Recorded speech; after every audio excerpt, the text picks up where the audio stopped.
You've actually got yourself into quite the fight already, though, over the superannuation tax change. In hindsight, should the coalition have made more of this in the lead up to the federal election, given how it's looming as the key issue right now? Well, there's no doubt that we are going through a process. We're trying to learn lessons from what happened on the 3rd of May at the election. And maybe indeed this will be one of the lessons learned. But we are being very clear, and I've said this a lot during the week, that, Kieran, Labor's super tax, it's super big, it's super bad. It flies in the face of what we believe as a coalition. We believe in lower, simpler, fairer taxes. And Labor's tax on superannuation is none of those things. I've also been very careful during the week to make sure that I'm not getting ahead of my colleagues here, Kieran, because as Susan Lee has said, there won't be captain calls, and nor in my case will there be calls from the vice captain. And so I have said during the week that we will settle our position through our usual internal processes. What I can confirm with you today is now that we have gone through those processes, we will definitely, as a coalition, oppose this unfair super tax of Labor's every step of the way. Every step of the way. This is grossly unfair, and it flies in the face of everything we believe in as a coalition. So you're confirming that there won't be compromise, it'll be no at every point. I've spoken to some in the business community who would prefer the coalition to help knock the edges off this policy rather than the government have to rely on the Greens. What do you say to them? Unfortunately, what we have here in Labor's super tax is a series of measures cobbled together, all of which go against what we believe as a party. One, it's a tax increase.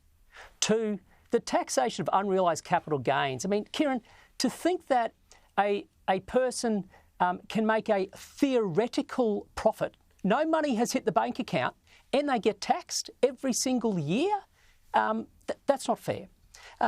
As for not indexing it, Labor is lying to the Australian people. They're pretending they're the modern-day Robin Hoods. They're going to take from the fat cats with multi-million-dollar portfolios to fund the good deeds of government. Like hell it is.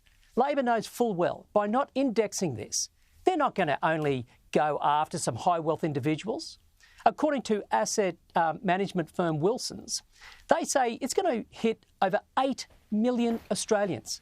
So, the average teacher, nurse, tradie, especially the younger you are, you will be hit, you'll be stung by this tax.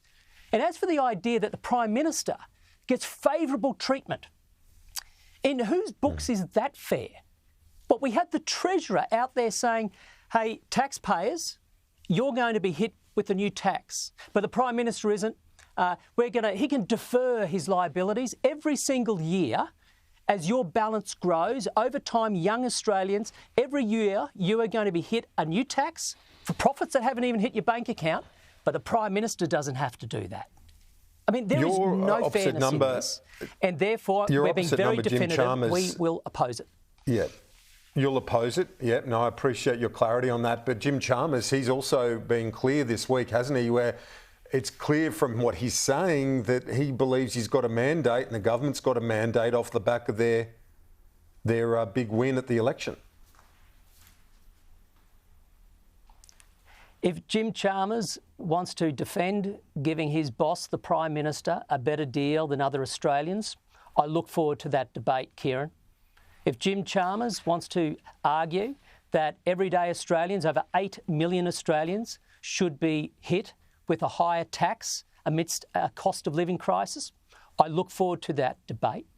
If Jim Chalmers wants to look struggling farmers in the eye, some of whom are struggling drought or floods right now, and they had their farm in their self-managed super fund, and suddenly they've got to find cash to pay the ATO at the end of the year, do they sell their farm? What do? They might be asset rich, but they're cash poor. If Jim Chalmers wants to have that argument, great, let's have that discussion. This is grossly unfair on every single count, and that is why the Coalition will be opposing it at every single step.